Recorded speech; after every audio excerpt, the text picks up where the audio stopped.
This year, as gigs are canceled and stages go dark, it can feel hopeless. Don't let the lights go out on you or your bandmates. Your union brothers and sisters are here for you. The AFM is fighting to get members help with unemployment assistance. We're working in D.C. to help protect working people. And we're standing up to get musicians back performing safely. And most importantly, we want you to be healthy both physically and mentally. Please reach out and check in on your friends. It's okay to ask if they're okay, and it's okay to not be okay. We will return again when the curtains call. Until then, stay safe, stay healthy, stay positive. Find more resources and assistance at afm.org/help. And remember, together we are stronger. Stronger. Stronger.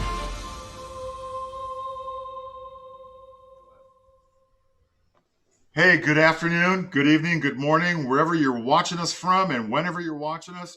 Welcome to another episode of Conical Supremacy. My name is John Noreko, and I'd like to thank you all for tuning in today. Man, we got a great show, but I'm going to take a moment and introduce my co-host, the guy who thought this thing up, Mr. Doug Tornquist. Hey, Doug, how's it going, man? Hey, great. How are you doing? I'm okay. This week has been a little bit better. My lip finally healed up, so I was on the horn a bit today, this week, which is every time that kind of stuff happens, it just freaks me out. Like I'm getting old, and I'm not gonna come back, and all this kind of stuff. So I'm feeling a little bit better. We got lots of rain, so I was happy about that. Sprinklers have been off. It's the little things, Doug. It's the little things. And it's only little things. That is well. So good. Speaking of little things, you got to work this week. That's really nice. I did, yeah. It was a little bit of the first part of my Easter job.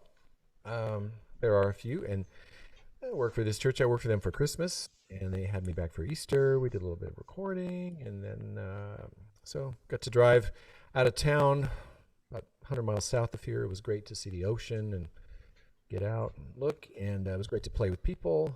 I was going to say, you got to play with your regular mates in the quintet, right? Nice. So that's kind of cool. You guys haven't probably played together in how long now? Well, it was like that joke, where you what is that joke where you say, you play your New Year's Eve gig and then you say, can we leave our horns here till next New Year's? Yeah. We played there for Christmas. Like, well, can we leave our horns here till Easter? But anyway, No, it was good, and I turned on the mic in here. I recorded a little bit yesterday. I put one of those Wilder trios together. Did you really? I thought we were going to record those this week. You got tired of Probably me? no. I just want to see how it goes with this new rug. You know, it changes the whole Oh yeah. So environment. did it change? Was it nicer? Well, what I was really hoping was that it would make me play better. Yeah. Anyway, If you figured that out, man, send it my way, man. Come on. That's all we. That's that would be very the magic carpet. Yeah, if only.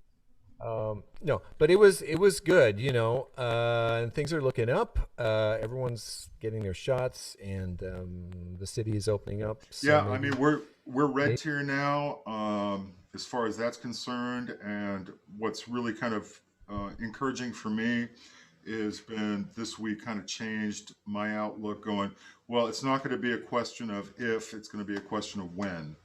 And you're going back yeah, to yeah, and I'm really looking forward to it, man. I pulled up some videos the other day of the band just last year, and the band was sounding great. And I just want to go back, and I'm hoping everybody, especially everybody out in the audience there, we're not going back to normal. We're going back to a new thing, and I think we all need to embrace that, and especially to be thankful that we're going back to something, because I know a lot of people who aren't after this whole debacle, and okay.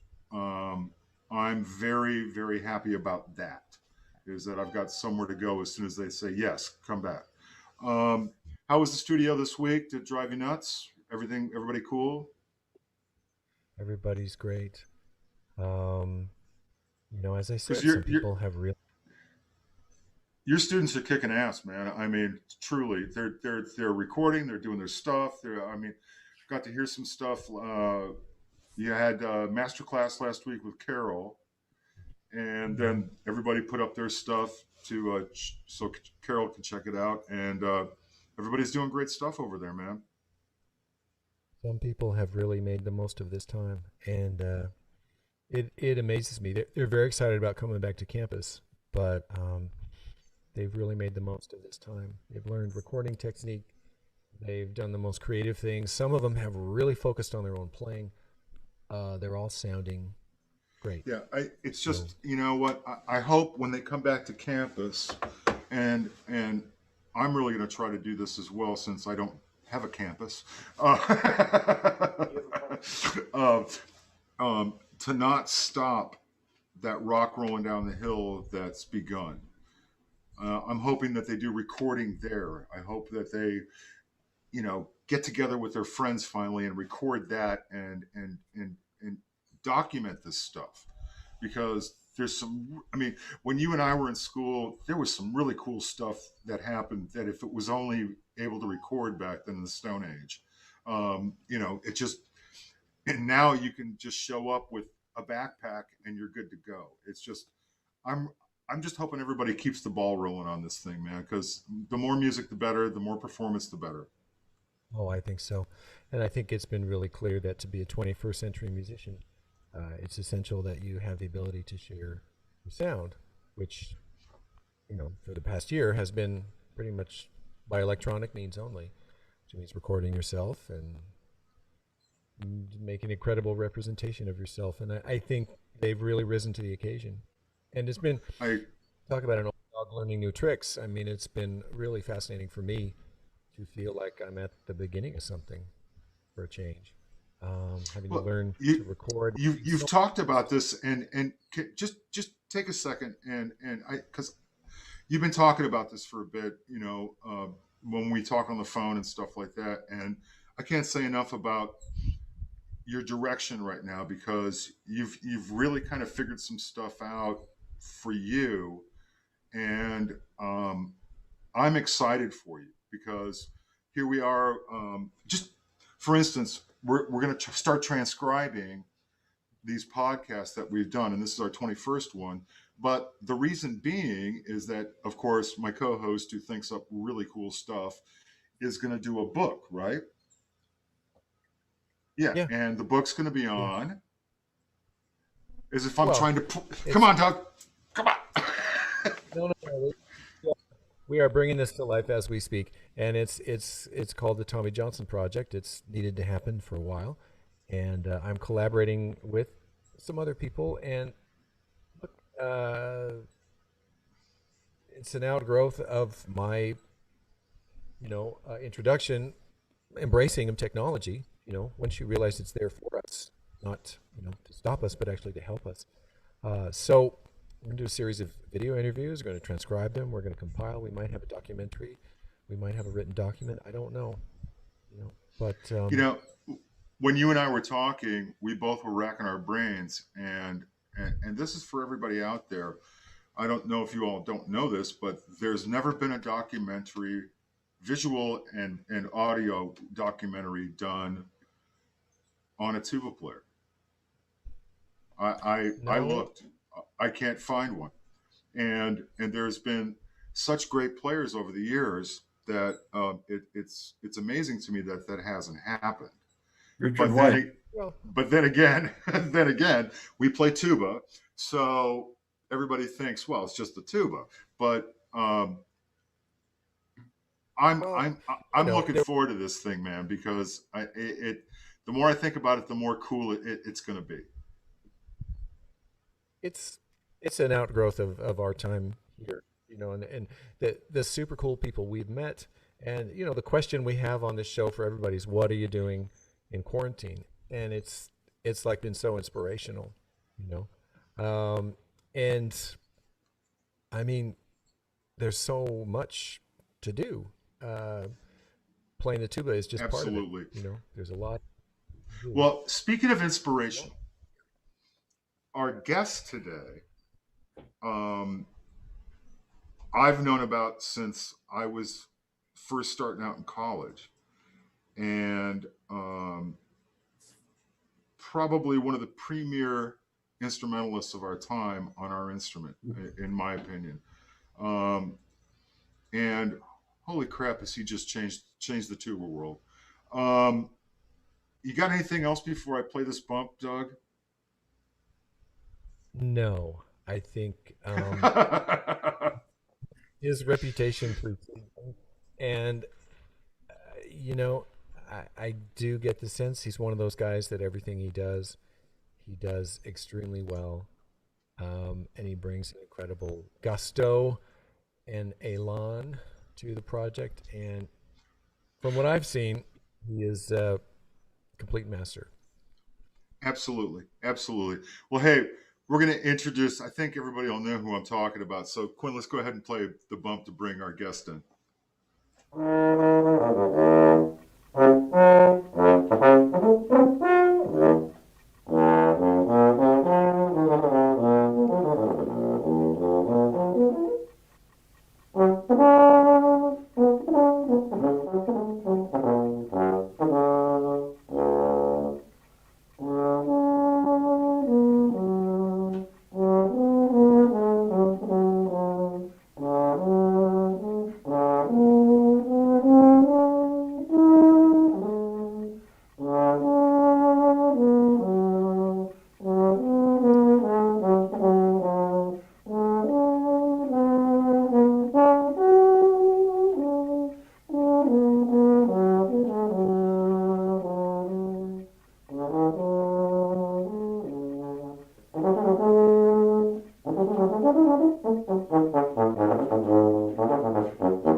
The one and only Mr. Robert Tucci. Thank you so much for being here with us today, man. It is great to see you.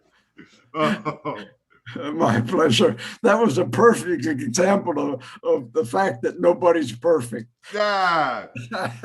You know what? It sounded great to me, man. It's totally cool. I mean, Scale going up. That was beautiful. I know. So how cool is this, Doug? We have Robert Tucci in the house, and you're coming to us from. Are you in Bavaria or in Munich or? Well, someone asked me where I was from.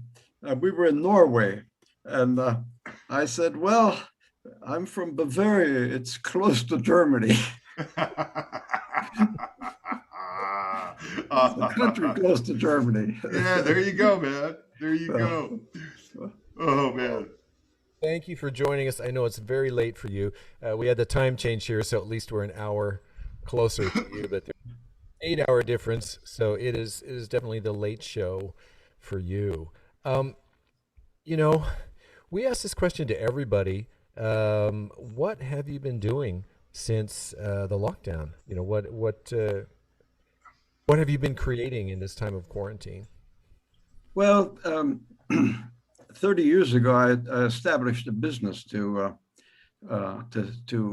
market instruments that we had developed, in particular the instruments made by BNS, and that led to the manufacture of mouthpieces. And I've run a full-time business since 1990. And be very frank about this, for 30 years, we were able to operate. I've always had at least 2 full-time employees. We would be able to operate the business at a small profit. I was never interested in making money, just wanted to run the business. But 2020 put a stop to everything. And so to answer your question, this past year, we've spent time to determine how to reorganize the business, to essentially to save the business, so that we continue doing what we've done in the past. There has been some government support, and we've done a considerable amount of reorganization. But what did happen, of course, affected. We say in German, meine Wenigkeit, me the least. Thousands of freelance musicians have not been able to work. And this has been a very serious problem because we have in Germany 10,000 Volksfests a year, and daily number of events, from a small school orchestra performance to a football stadium with 100,000 people, of 14,000 events a day in Germany that have not taken place. And the music entertainment industry in Europe is the 4th largest industry, period. 4th largest, period. It's worth about 483 billion euros a year. This business has been put on ice. So we're part of a business that's taken a hard blow. And for us, it hasn't affected us too much, and we'll be able to survive it. No problem there. We've always been flexible. But to ask you, this refers to everyone in our profession. Is it, we were living in a time of great prosperity, and we were able to do anything we wanted to do, or almost. There was unlimited opportunity, and all of a sudden, someone pulled the switch. They switched the ground. So people must be very creative now. For some people, they have the financial background. For other people, they're suffering badly. They have to use their time wisely, and that's what I've been doing. As far as my playing was concerned, the last 15 years, I've been a fairly successful freelance play. There are no playing opportunities, but I still maintain my playing. Get up every morning with the same enthusiasm that I've had all of my life.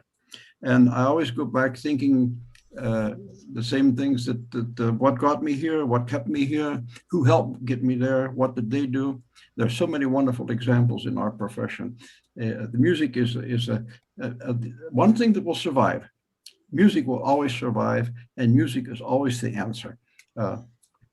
Here we have a very strong traditional orientation. In Los Angeles, it's the entertainment capital of the world. It's an amazingly creative place, also in terms of, for example, design and thinking. The Apple computers come from the smartphones, everything, all comes from California. So creativity and diligence, and also to learn from those who have taught us, but also from the immense knowledge that we have, and also to help each other. Not everyone is fortunate. If you see someone has a problem, if you feel that you can help them, then do that. I always say to people, whether it's students always need help. At least they need advice. The student that you just point in the right direction and watch him go, that's one in 1,000. The other 999 come to us, to teachers, for guidance. At any rate, to answer your question, this past year, as required, I'm 80 years old now, but I have to think like someone 25. Otherwise, I could walk down the street and have a cup of coffee and forget about everything. Yeah, you see it right here. Robert Tucci, Canadian Brass, new products, the shop. Okay, sorry. No, you're fine, Bob. I think it's great that you said that, because for me, and I know I've talked to Doug about this before, get up in the morning, and if there's no work, then you go to work. And whatever that work is. And I'll tell you what, man, this last year that I adopted that philosophy, much to my wife and daughter's chagrin. So, every day the horn's on the face. Every day is the horn's on, regardless, because both Doug and I mean, we used to have, the horn was on our face 5-6 days a week. And then all of a sudden that goes away. It's like, hey, man, that's a part of me that just goes away. And I can't have that. I just can't have that. And for somebody like you who has played now, what, 60, 70, how long have you been playing tuba? Well, the tuba was my first love. Yeah, back at you. So the tuba was my first love. My mother said that once. To answer your question, professionally, 59 years. My first job was interesting. Arnold Jacobs recommended me to Robert Whitney in Louisville, and I traveled to Louisville, and I played for Mr. Whitney and for Leon Raper and Paul Conrad, others in the brass section. And Mr. Whitney said, "Well, Bob, I suppose the tuba playing will be all right, but Mr. Hicks, who's leaving the orchestra, is also our property manager." And I said, "Oh, that's no problem. I can do that as well, So I never knew whether I was hired as the property manager, as a tuba player, The property manager paid more. That paid more. That's so great, man. That's so great. Well, we touched on this a little bit, and Doug, I'd like to kind of go to this right now. Quinn, can we pull up the photo of him in the Rudy factory for a second? So, this one right here, I was fortunate enough to, as a kid, to meet Rudy and actually buy one of the B&S prototypes from him. And here, this is you and Rudy or Gerhard here in these pictures, but you guys are just figuring it out right here, right? And was this where it started for you, man? As far as getting in there and figuring it out and trying to make the best instrument that was possible? I was always blessed by my birthday was the 22nd of November, and that's the Santa Cecilia's Day, and Santa Cecilia is the patron saint of musicians, actually of choral singers, but she's always looked down upon me at the right moment. And, you know why, Bob? Because, and I'm just going to throw this out, that's because you are a DeMeister singer, bro.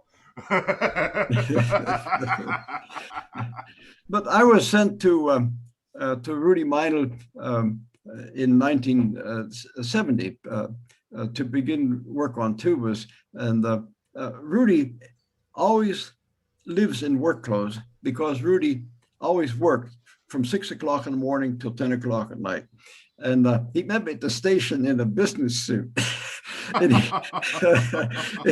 here was this fellow this young fellow from Pennsylvania who was coming and was supposed to change the world. But Rudy he's retired now. Rudy's 81 now, and his health is all right. He's had some problems like everyone at that age. But Rudy is what we call a body and soul tuba maker. His whole life was, and everything in the shop they built. They built the walls, they built the workbenches, they built all the tools, and they built the tubas. And at the time, he was everything was done there by hand. Everything was done by hand, and that's shown in those photos, the bending of parts and the preparing of parts. Bring us back up. So we started the first tuba that was. I took Rudy to Vienna in 1971 to meet Arnold Jacobs, and he looked at Arnold Jacobs' tuba. He says, "Oh, I can build a tuba like that." And so we went back to his shop, and in a few days, he put the 5/4 C together, the big, Wow, large, yeah, in a few days, and it was amazing how well he could do that and so fast. But Rudy and I have been good friends, and I have, I can say, if you're interested, I have quite a bit of film information about Rudy. And we also arranged for him to receive the ITA Lifetime Achievement Award several years ago. As he should. Yeah, and Rudy was unable to travel. His wife of many years had passed away, and she was very ill at the time. And but I did present that to him. But that started it. That started with Rudy Meinl. So it was. So with Rudy, so this is the 1970s, and then we were talking prior to the show starting. Like I told you, I've been playing your mouthpieces since I was in high school. And can we pull that up right now?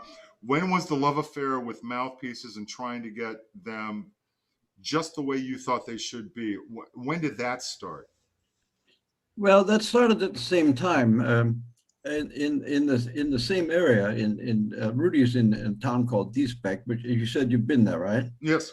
Yeah, and at Neustadt, which is a major city there, Bruno Tilz was there. So I went. Bruno passed away 4 years ago. He was 84, still working almost every day, Bruno. And so I went to Bruno Tilz, and I had some old Hellebergs, and I wanted to make a good F-tuba mouthpiece.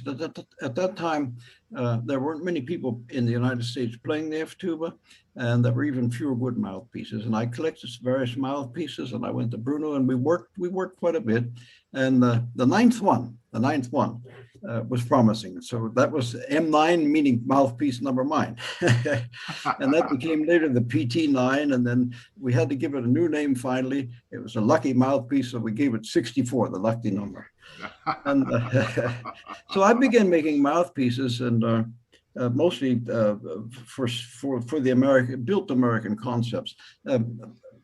The experience in the brass wind manufacturing is if you develop a product for the American market, the American market has been very progressive and also very, very critical. But if you make a product that is popular and successful in the American market, you can sell it worldwide. And Hollywood's a very good example of that, of course. They make a good product and sell it worldwide. The major change with our mouthpiece production took place in 1995. We couldn't make enough mouthpieces on that old equipment. So I began using modern equipment, CNC. And you have much greater control over the design and in particular consistency. And then you can produce mouthpieces. A good mouthpiece has to be affordable. You can't make a one-off for $400, but we can run 200 a day. My mouthpiece days at the factory usually start at 8 o'clock, and I have a very fine engineer because the machines are very complicated. They have to be maintained, but they have a life of their own. Cold in the morning, hot at night.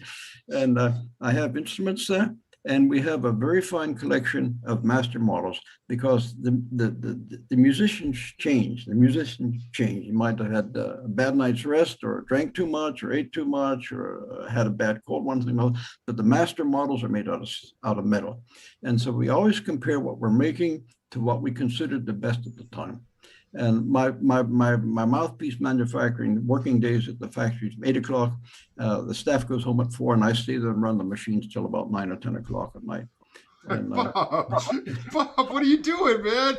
I mean, well, you have to test the mouthpiece. I know you do, but you've put your time in, man. You don't. I mean, This is what I'm talking about. You are a driven individual, and I have nothing but ultimate respect for you, my friend. It's just holy crap. I mean, are you still doing that to this day? I mean, like yesterday, did you go into the shop and work and try stuff? No, I work at the shop all the time. Yeah, our mouthpiece factory is in a different location, and I usually a mouthpiece session is to leave home on Sunday afternoon to be at the factory on Monday morning, and usually stay 2, sometimes 3 or 4 days, and we produce whatever we need at the time. And 2020, we were very restricted in travel, but we've been able to maintain our production, and also we have everything in stock. We have everything in stock because people nowadays, it's this push button smartphone order. They don't want to wait 6 months for something, and so we keep everything in stock. At any rate, to sum this up on the mouthpieces, I always listen to what people say, and I listen very carefully to people when they play. And then we go back to the factory, and I've digested that here, and try to make the stuff better. The other thing is that the repertoire we have nowadays didn't exist 50 years ago, or 85% of it didn't exist. And the standards of playing and the standards of teaching are much higher now. The standards of playing much higher because of great teachers, and instruments have changed a lot too. At the beginning, if I go back 50 years, we had to fool around with the mouthpieces to accommodate essentially deficiencies in some of the instruments. But now there are many fine instruments. And but to sum this up, tubas are very long and mouthpieces are very short. And to put them together and make it work, you have to know what you're doing. Absolutely. I mean, absolutely. I mean, Bob, like I've said, I've played your mouthpieces now for, well, let's see, I was 13. So it's been 45 years that, time for change. No, totally. They have changed. And what I find fascinating though, is my current mouthpiece that I have on my C right now, I have had that now for 25 years, and that's the one for me. That's the one. And we'll talk after the show because I want to get another one. But but I want the old version. The old version. We can do that. No. So, but there's another product up here. And can we show that right now, Quinn? It's the Chops Dino system. Oh yeah. So, tell me about this. First of all, Chops Dino system. So you look at it and you just go, yeah, right. But tell me why this, Bob? My studies, my involvement also involves thinking and how does something work, and essentially it deals with acoustical properties. But when we do something, we never buy the feature, we buy the benefit. And if you manufacture something and produce something, it's not the feature. People don't care so much about the quality of silver playing, is that when they blow into a mouthpiece, they want to have a certain effect. The Chops Dino fits a bit into the situation we have, that people are limited performance opportunities, and in some cases even limited practice opportunities. The longest Chops Dino adds considerable air resistance to the tone production, and it's very simple to use. Just pop it in the mouthpiece, and you can buzz very comfortably. We have many amateurs here that have trouble buzzing in the low register. That helps. It's an excellent buzzing tool, and it's also a very good trick tool if you have to play something very soft. Just stick that in there, and you can blow about mezzo 40 well into the comfort zone, and have a secure response. Or if you have to make a diminuendo, one thing or another, it's a playing. It helps you do something. It makes something easier. On the instrument, of course, if, for example, take Mahler first, little solo, stick that in there. It's a low volume solo. If anything, the long cylindrical section gives much greater control over intonation. So to start off, it's a very good buzzing tool, and it can even work as a mute.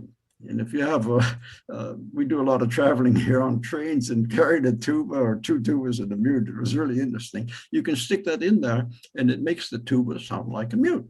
It reduces the sound so much that it's like a mute. You can change the color. The smaller ones are more experimental.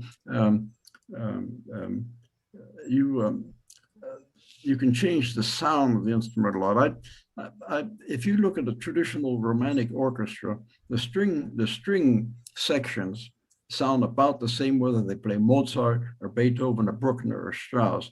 But one has to keep in mind that these works are all composed for different orchestras and totally different orchestral sound concepts. If you take the Czech concept, Dvorak, the German, the English, a tuba player has to be most flexible in terms of sound quality, more flexible than any other instrument in the orchestra. You might have Midsummer Night's Dream and Bruckner 7th on one program. For the violinist, it's Midsummer Night's Dream and Bruckner 7. But a tuba player, it's two worlds of sound. Using those short adapters, you can change the sound slightly. You can make it brighter. You can make it it's not an expensive accessory, and it's not only, it is a bit experimental. The basic use is for practicing, but that might save your neck on a show. I once had a student. We put him in for the New World, the famous nine notes, and he had a terrible F tuba with a bad low register, and the trombone section says, "We don't want that guy." So I gave him one of these. I says, "Go in there," and it gave him so much control over the low notes, the volume, and the security response. It saved his neck.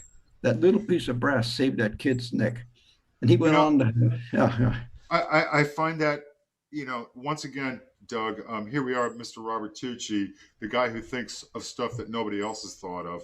But it's interesting, Bob. We were talking to Mickey Robleski a couple weeks ago, and about that sound concept thing, and I don't think a lot of people take that into consideration. And I think you nailed it right on the head. Where, and Doug and I have talked about this at length, like especially in opera, when do you play which cimbasa do you play, right? Or am I going to play tuba on this one because some orchestras would have had tuba, or am I going to play this or that or the other thing? All these different sound concepts, and here you are with a little piece of brass that you just put into your horn, and you can change everything. I mean, this is brilliant, absolutely brilliant stuff, man. Right, Doug? Well, Arnold Jacobs usually played most of his work on a very large instrument, and he had 10 or 12 different mouthpieces with him. And he said it was cheaper to change the mouthpiece. Mouthpieces are cheaper than tubas. And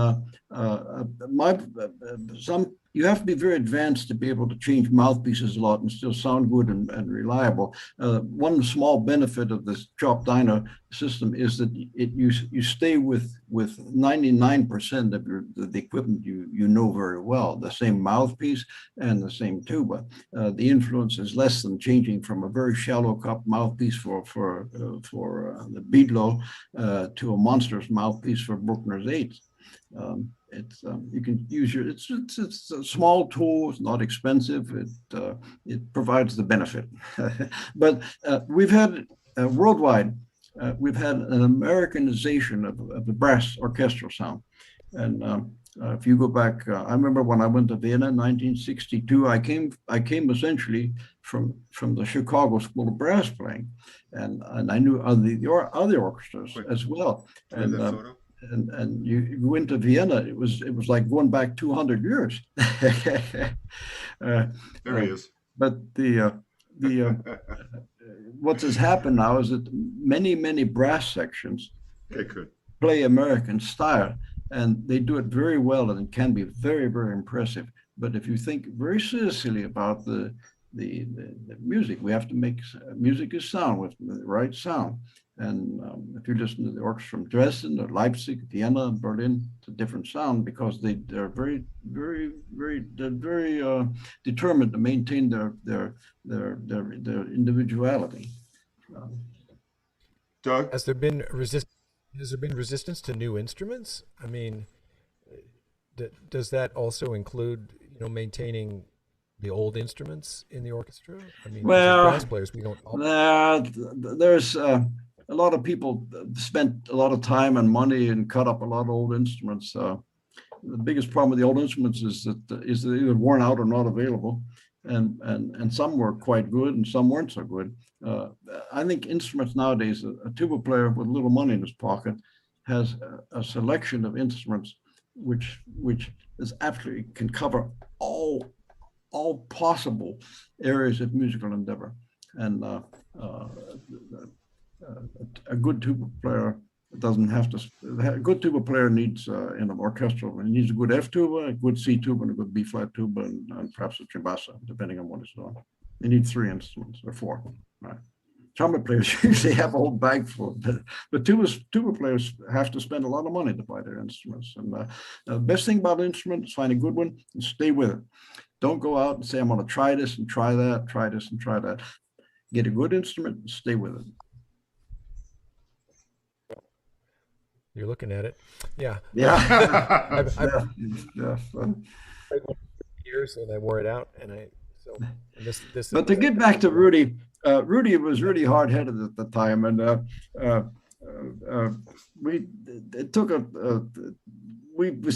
in Bavaria, we say we sort of roughed ourselves together on that. I went on with Hirschbrunner thereafter. That started in 1963, and Hirschbrunner was able to build some absolutely wonderful instruments. And one big problem was to recreate the 6-quarter tuba. There were only 2 at the time. Arnold Jacobs owned both, and he had worked with the Holton Company, and Holton made an instrument of various quantities or various qualities, and but we were able to realize with the Hirschbrunner instruments, they made the original instrument of 35 tubas within 4 years. Made a lot of people happy with those instruments. And then the most successful project was with BNS, because there was something very important. They have in Marknerkirchen and Klingenthal a factory where they make everything themselves. They don't buy parts from anyone else. Here's Bernard buying valve sections here and bells there and bows here, one thing and another. He's a good cook. He's a good cook. He buy different things and make good instruments. But the other factor in Marknerkirchen was the tradition. Those people have a tradition in instrument making that was not affected. Communism and socialism was awful for those people to live there, but their traditions were maintained and strengthened by adhering to what they'd been doing there for 200 years. And with BNS, it took also other challenges. Working within that system at the time until 1990 was very, very difficult. Very difficult. Very difficult. It was dirty politics. But we were able to achieve with BNS a level of, particularly F tuba, C tuba, is a level that hard to beat. Really fun. I agree. I still have hard to beat. Yeah, and it was Gerhard Meinl in 1990.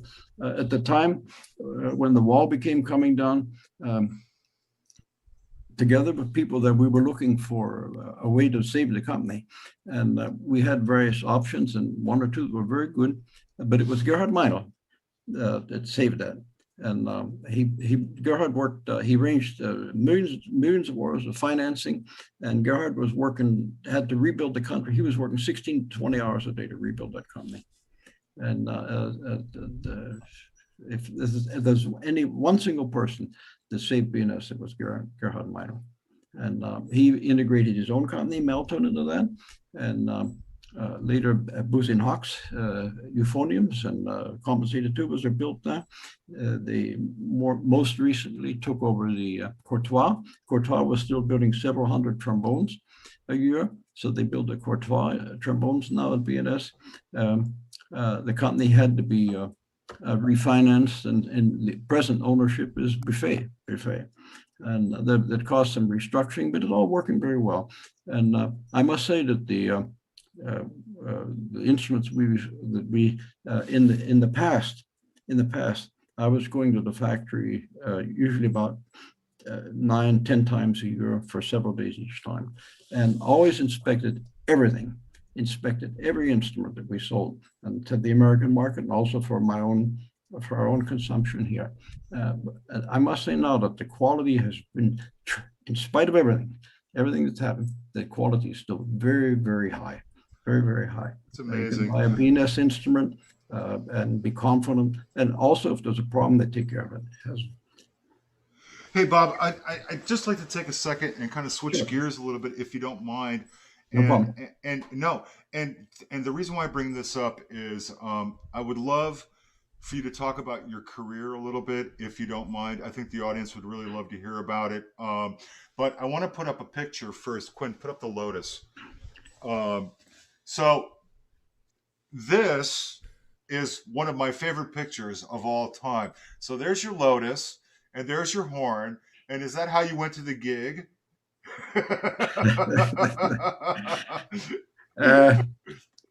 Well, my father was an automobile dealer. It was a traditional small town automobile dealer that could fix anything. Bring up the Roadrunner. And so I grew up in the automobile business. And in the summer, car. Oh no, go ahead. I'm sorry, Bob. Yeah. Go ahead, please. My father was in the automobile business, and I spent a lot of time in his shop. I learned to be a fair mechanic, and we had some farmers friends in those days. During the harvest time, my brother and I and others would go and work on the farm, and it was usually pretty hard work. And my father said to me, he says, "Well, do you want to be a farmer?" I said, "Well, I don't know. It's nice out there, you know. It's nice. It's interesting." And he says, "I'll tell you something about farmers. That's 80% work, and that's 80% work, and 10% brains, and 10% upfront, you know." And I said, "Well, what you do? Auto mechanic." And of course, he says, he says, you need 80% brains, and you need a lot of brains and still some work and a little bit up here." And I said, "Well, what about musician?" He says, "Oh." At any rate, we had a musical family. My father played the trumpet and the cornet. My grandfather played the guitar, classic guitar, and we grew up in music. And for some reason, I love low sounds and low instruments. Oh, there you go, working on the car. Yeah. We put some. I'll send you another photo. We put some. That car looks much different now than it did last year. At any rate, my first teacher was Harold McDonald of Pittsburgh Symphony Orchestra, and Harold was a wonderful tuba player and one of the most enthusiastic people about the things he loved. And I was so impressed with the way he did. Harold got me into the music business, and he told me one thing when I went to Chicago in 1958. He says, "Bobby," he says, "don't go into this business with stars in your eyes." That was very good advice. And that led to Arnold Jacobs. And I think that I was a PETA for Arnold Jacobs, and he recommended me for that job, the job in Louisville, to get him out of his hair. And later in 1974, Harold and the Pittsburgh Symphony Orchestra was in Montreux, and I was there with the Vienna Philharmonic, and we played the Bruckner Seventh with Carillon it was Zarathustra with Carillon and Bruckner Seventh with Bremen, and then later in 1974 I was in Chicago with the Berlin Philharmonic again with Carillon and Bruckner Seventh. So if my two teachers were ever proud of their boy, that was the day. So Bob, the story goes. Doug, tell me the story that you and I have been talking about with Bob. So was it you got to? You tell it, Doug. Well, I would think you were offered the Detroit Symphony, but instead you decided to go to Europe, right? No, not really. in 1962, I had auditioned for the Army band, and I didn't really want to go in the military service. And Paul Kling, the concertmaster at the time anyway, but Paul says, he says, go to Vienna. He says, you want to see a musical city, a city that thrives on music, go to Vienna. So I applied to the Academy of Music. And I was in Vienna for 4 years as a student. In fact, I was registered as a draft dodger. They called me the draft dodger. And when I got to Vienna, I began working there immediately. I landed in the I was there in September. In October, November, I began playing with the orchestras, and I had a contract with the Vienna Symphony Orchestra, a wonderful orchestra. And then I auditioned for the Vienna State Opera in 1963. In 1966, I returned. I went into the Army Field Band for 3 years. And but to answer that question about Detroit, Eric Leinsdorf had conducted in Vienna, and I knew him and he knew me, and he wanted me to audition for the Boston Symphony Orchestra, but I couldn't do that because at the time I didn't have a draft. I hadn't fulfilled my military commitment, and but what I did do was I returned to Vienna in 1970, and then looked for employment. My first job was my first employment was in Kassel, and then the year later here at the Bavarian State Opera. And that was the sort of the rebirth of a career. After those 3 years in the Army, and they don't pay you a lot of money in the Army, and I wasn't penniless, but I sort of had to start the career again. The first time was out of Chicago and Louisville and into Vienna, and then after the Army I had to start again. So it was mostly hard work. I mentioned this once at Herseth once said, someone asked Herseth why he was how he became such a great trumpet player. He said, very simple, 5% talent, right? No, 5% inspiration, and 90% perspiration. No shit. That's what, that's what it is. And I think that's for any musician. Is that you have to be inspired when not at Friday night when the concert starts at 8 o'clock. You have to be inspired on Monday morning at 9 o'clock when you take your horn out of the bag and start to warm up and play. You have to be inspired, have a lot of musical energy in what you're doing. But most of it is work and more work and using your brain. You have to use your time wisely. The body only does what the brain tells what to do. But I was fortunate. Many things I missed about the United States. You saw this vitalization of the tuba come up, TUBA, ITA. Now you have over 300 people, full-time teachers teaching tuba. You have a whole world of tuba playing that didn't exist at the time, and a lot of that I missed. Some of it we've been able to, most of it we've been able to recreate here in Europe. It took a lot longer, but my true love was orchestral music, opera music. So I became an orchestral musician. That was it. And we're very thankful that you have, because, man, you just can play. And speaking of inspiration, I'd like to play something right now, the Wilhelm, of Mr. Tucci in a solo setting, and dude, you sound wonderful. And this is the Wilhelm, right? Yeah. Correct. And Quinn, can we pull that up? I want to play like the first few minutes of the first movement, and wonderful playing, and the piano player is spot on. Do you want to set this recording up at all, Bob? When was this done? Well, Rolf Wilhelm was a wonderful gentleman.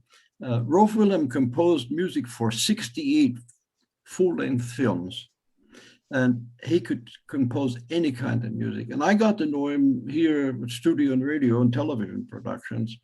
And I had in mind this basic structure, for example, of like the Von Williams, with a first movement in 2/4 with a long cadenza, and the second movement in slow 3/4, and the third movement in 6/8. And I talked to Rolf about this, and I said it shouldn't be too difficult, and it has to be something that can be played by many people with piano or with winds. And so Rolf came back. He wrote that. I visited him in his home a couple of times. We worked through it, and he was very, very, very proficient at his with his ability to compose, and he put the piece together. The interesting story was that I looked for an opportunity for a first performance, and that was 1983. And Rolf and I were copying out the music at 5 minutes to midnight, and I had been in communication with Brian Bowman, and we were run very close, and Colonel Arnold Gabriel said, "I'm sorry, we can't do this. We don't have time to rehearse it." And I put a lot of pressure on Colonel Gabriel to get that piece played, get it on the program. And afterwards, Brian said to me, he says, "Tucci," he says, "you're the only tuba player that ever gave a full colonel an order." But the piece is very popular. The piece became very popular, and it's fun to play. And also, it's a piece that for students to develop themselves. It's 3 full octaves. It has many kinds of music in it. It has a little bit of this, a little bit of that. It requires a certain amount of sensitivity in the second movement. So Rolf was very good at fulfilling the design criteria. Well, hey, he traveled to Washington in 1983 for that performance. In fact, that led to the Concertino for Euphonium, which is a beautiful piece. And he also wrote brass quintets. He said to me, "Tucci, you're the inventor of Rolf Willem, the composer of brass music." Well, hey, let's check a little bit of this out right here, because it's something everybody needs to hear. Go ahead, Quinn. Let's roll.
Oh, wait. Oh, shoot. Quinn, you should have let the cadenza go, man. Anyway, yeah. Bob, throughout my career, I've been fortunate enough to been able to listen to you throughout my career, and one of the things I love about your playing, and one of the things that I try to do as well, is the romantic nature of when you're playing solo pieces, and how romantic you make the instruments sound. You're not afraid of the nice vibrato. You're not afraid of this, and the contrast, not only in dynamic but in articulation and things like it's just. And Doug and I have talked about this a lot. You're approaching it as if you're the opera basso or the baritone in opera, and I just can't say enough, man, and how wonderful it is to listen to that. Well, thank you for the flowers. No. I seriously, I think the tuba is a very romantic instrument, and everybody should write that stuff for us. And I have to find stuff that's been written for other instruments that are romantic to try to make the tuba sound romantic. So I just, Doug. It's just the style. I mean, yes. I don't hear people play like that with this kind of bravura style. And you're sustaining and blowing, and it's so even up and down the instrument. And those low notes. I mean, I don't think that was a big tuba, but man, what a sound you get in the low register. Just what a great presentation of that piece. Thank you. Yeah. So I got to know, what F were you playing on that? Oh, that was a PT-10. That was the 10? PT-10 with a PT-64 mouthpiece. Yeah, that's more or less something I had my hand on beginning in. Yeah, so it's just a horn laying around, right? No big. Oh man, that was a borrowed instrument, by the way. I had borrowed that recording was made in Japan, and I didn't fly to Japan with the instrument, but someone was kind enough to lend me one, and I brought my own mouthpiece. That I did. I didn't borrow the mouthpiece. You bring up with the PT horns, and I've played a few of them, and I will say one thing: first of all, they all play very well, but they all play very similar. So that wasn't a big stretch for you to borrow somebody else's PT-10, already having one, and knowing how it worked, right? I mean, it's like, because that they are so consistent. Yeah. Well, I think it's like cooking a good dinner, is that you have to have good basic ingredients. If my mouthpiece celebrates the 50th birthday, the BNS F tuba dates back to the early 60s, and the one called the Model Symphonie, which is pretty much the same instrument, and that instrument was based on an old Cervini design, the short lead pipe, the progressive dimensions in the valve section, and fairly large instrument. And that was developed by Herbert Fischbach at BNS. And I was brought in there in 1983. And we began updating the instrument immediately. The receivers were too small. They had a terrible heavy nickel silver crown on the bell, which deadened it. And that evolved in the instrument we had. We had a lot of problems with low register response. But in time, there have been many changes to that instrument. And many changes. Most of it people can't see. They said it looks the same. It doesn't look the same. If you start measuring, you'll see that it's quite different. And the instruments that are built now play very, very well. And we've got them pretty well straightened out and been very successful. The BNS F tuba, the parent BNS PT-10, is the most widely used large bore rotary valve tuba worldwide. And they were making several hundred a year. Last year crippled the scene a little bit, 220. But yeah. But an instrument is really, it's what you put into it, what comes out. If it's a good amplifier, then it's easier. If it's a good amplifier. You bring up the same thing that Arnold used to tell me when I was a kid, which was like, the horn's a horn, man. You got to it's what you bring to the horn. It's the person behind it. And he would sit there and yell at me all the time about that, going, stop sounding like me. I want to hear what you sound like. And to this day, that was one of the things that still kicks in my head. And when I'm teaching, and I tell my students, is like, I don't want you to sound like me. I want to hear what you sound like. and that personality and that thing. And let me tell you something, man, because you, I can always tell when it's you playing, and I mean that in a good way, uh, because no, because there's so much personality there, and it's always been that way. I mean, Doug, you and I have gone round and round on this, and this whole sound issue and stuff, and you can sound like this, and that's not how you get work. You sound like yourself, and you bring yourself to the gig as a musician, right, man? Well, I think a point comes in every musician's life when you have to make that decision. Like, okay, what is my sound? And then from that moment on, you orient your practice sessions to that. And that might be a great sound. That might be a great sound. But here's my sound. I go through this with my students. It's a very uncomfortable moment. You know, a lot of people want to be told what the answers are. This is that moment when you have to find the answers inside yourself. And I think I am agreeing with you that, yes, it's finding your own sound and being the best at that. Well, yeah, go ahead, man. I'm sorry. Go ahead. I'm done. Oh, okay. That's all I have to say. I was going to say, there's a reason why you're on film score after film score, is because you bring that personality to the session and to that score. And there's a reason why Mr. Tucci here has been basically one of the guys in Europe for, half a century, because you have that sound, that personality. And in the jazz setting where I live, I try to bring that to the thing, because I'm working in two different situations as a backup person and then as a soloist too.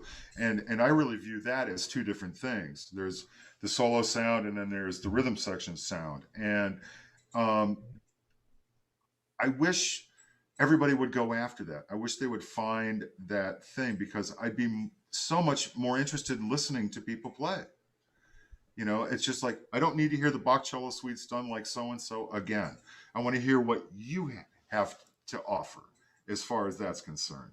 And, anyway, here I go off on my high horse again. So, Mr. Tucci, Quinn, can we pull up the Bobo that the friends of, if you don't mind, let's see. No, not that one, Quinn. Oh yeah. Yeah. So there's the young Mr. Tucci right there and everything, but and there's the old horn, there's the car, there's you being silly. Oh, so first of all, go back one.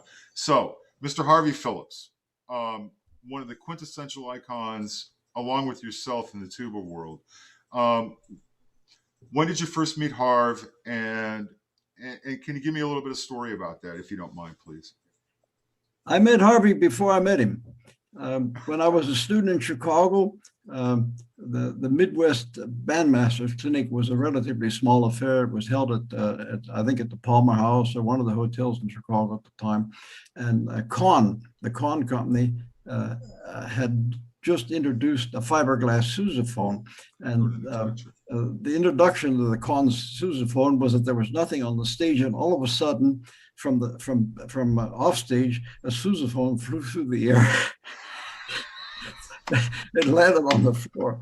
That's how that was how the instrument was. But at any rate, to answer your question, they had an audio playback system with earphones, and I picked it up and listened to that, and it was Harvey playing the Vincent Youmans karaoke, and that was my introduction to Harvey Phillips.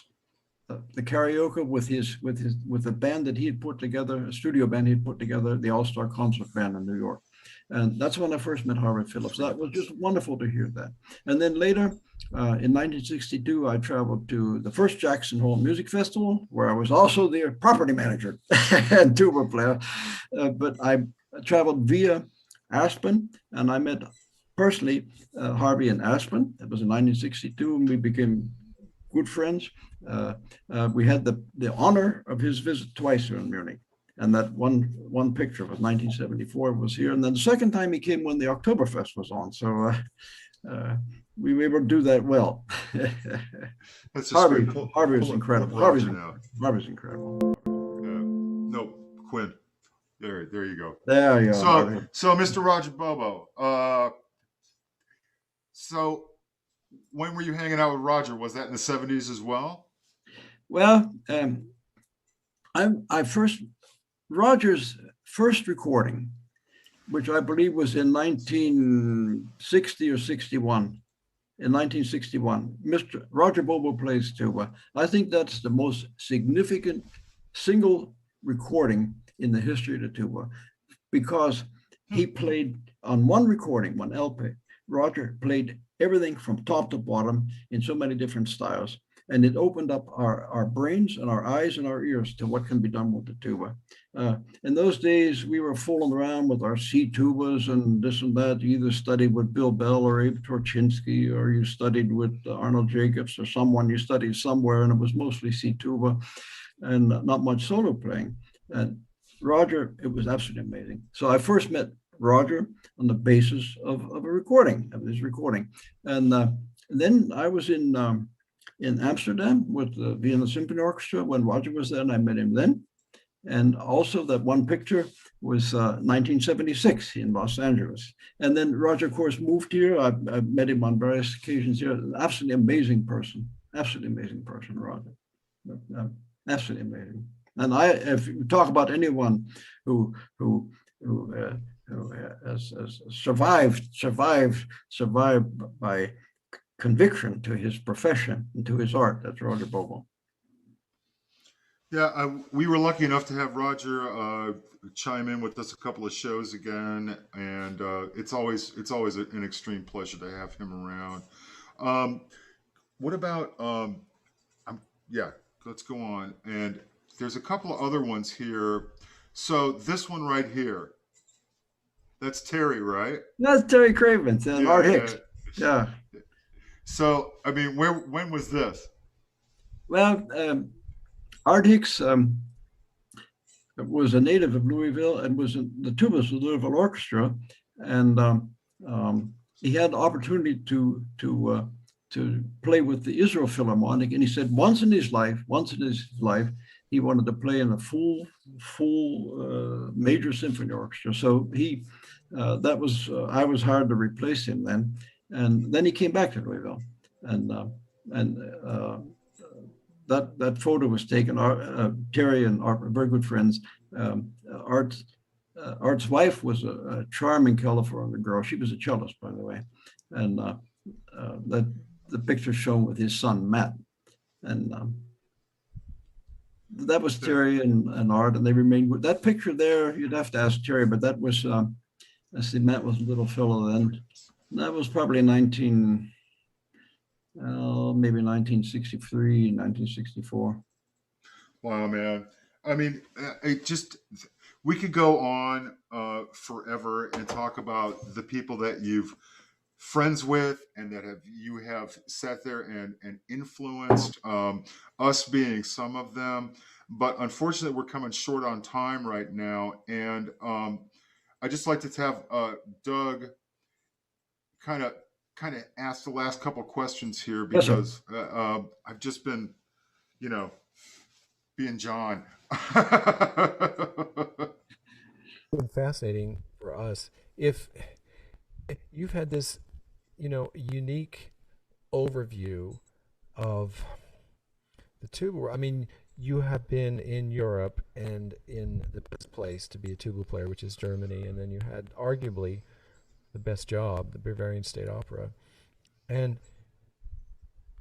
what have you seen as far as the developments and the changes in the world of tuba and tuba players? I'm just really curious what answer you might have for that question, because you've kind of been in the middle of it and you've seen it all. And my perspective has certainly been American. I'm very fascinated with American history, but I have not.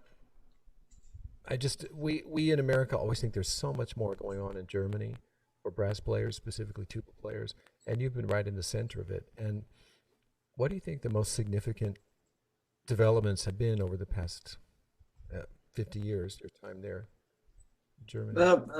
In a way, I was a pioneer here.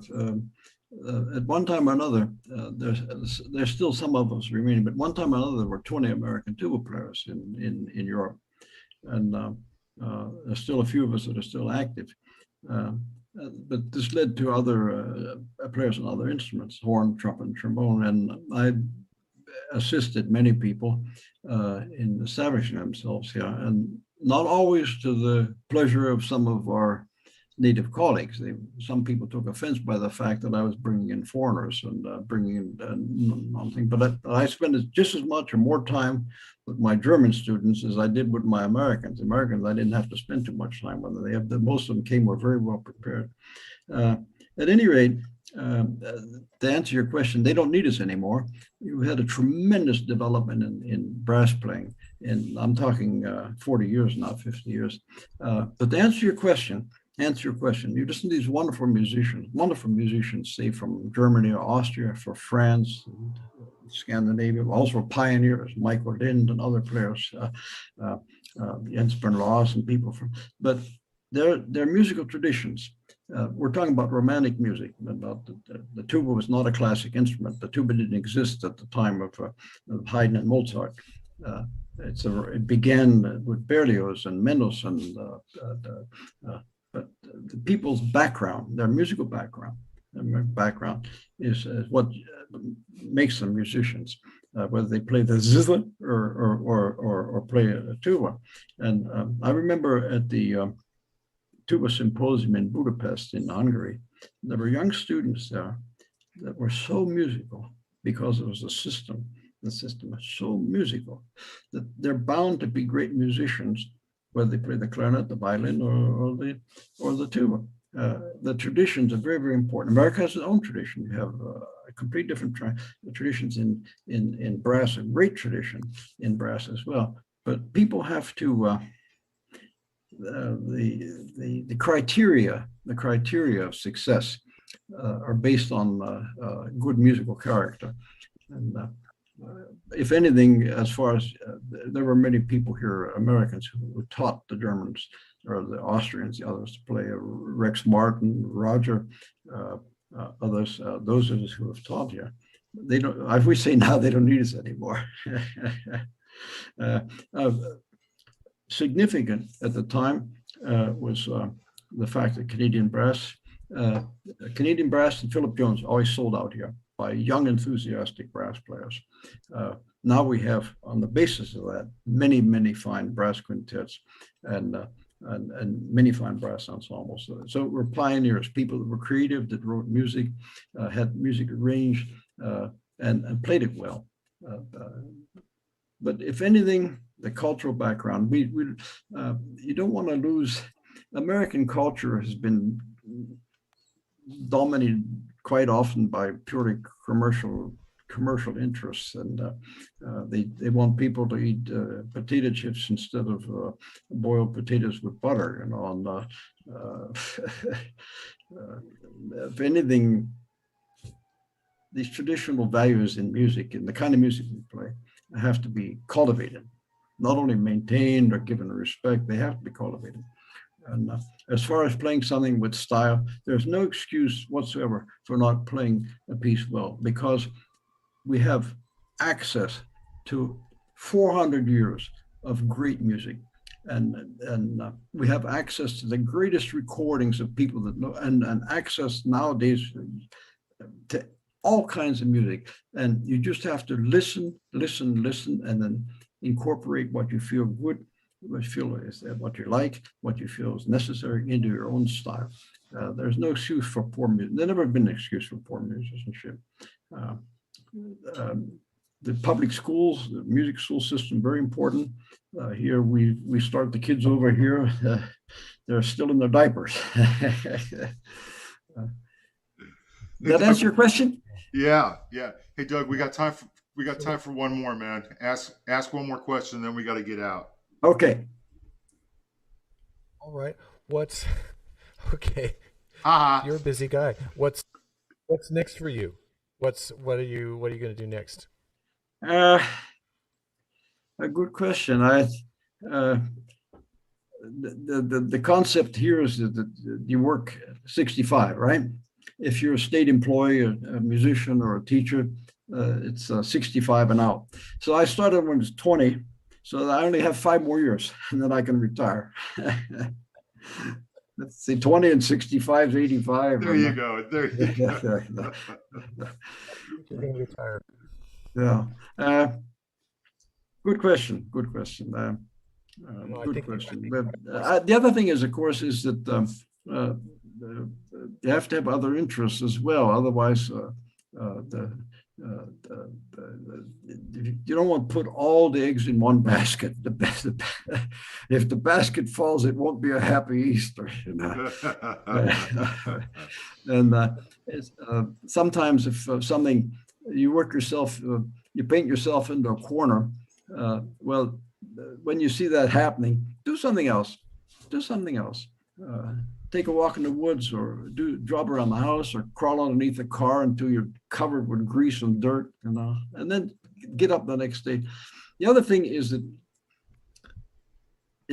everyone gets knocked down now and then, either a health problem or an accident or by doing some stupid things. And if that happens, you got to get up and try again. You know?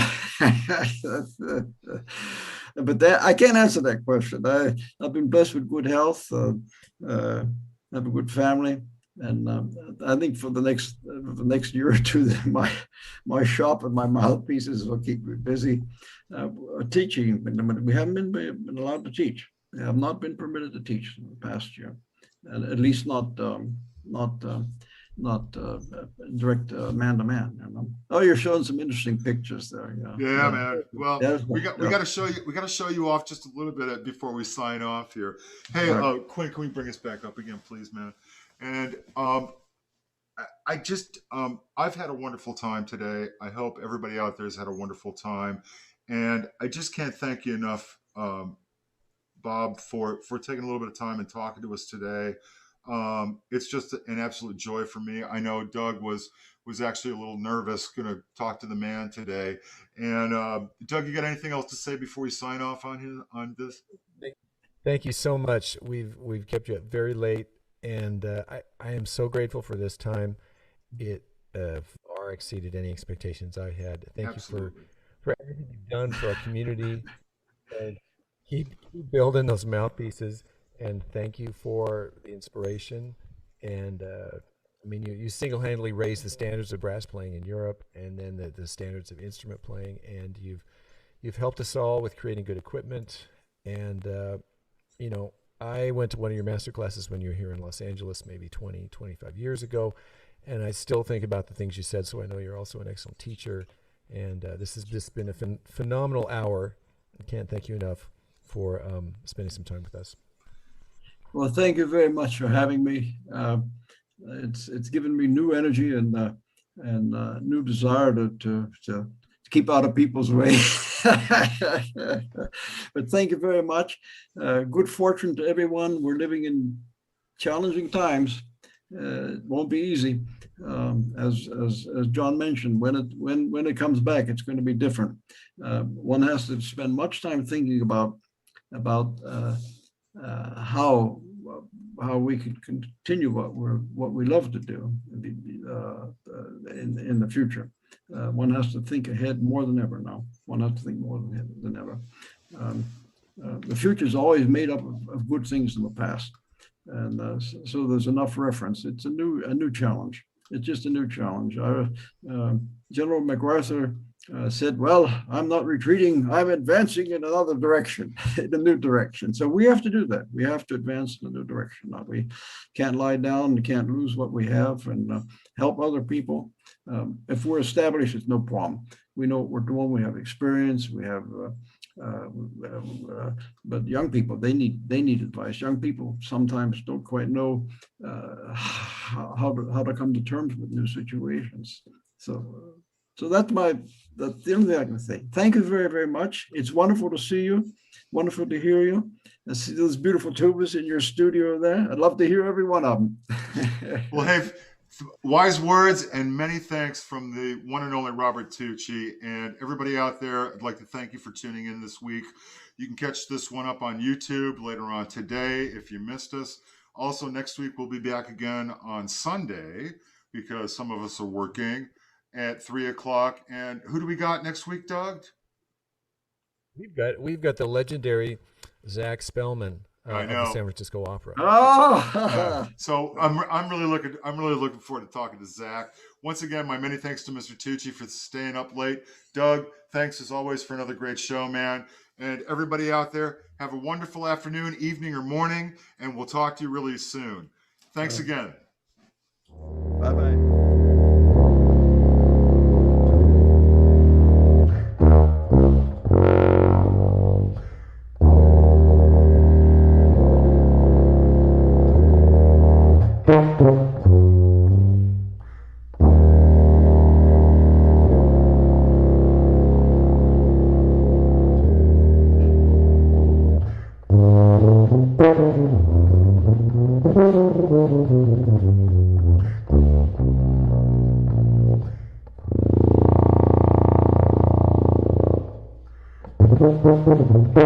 Thank you.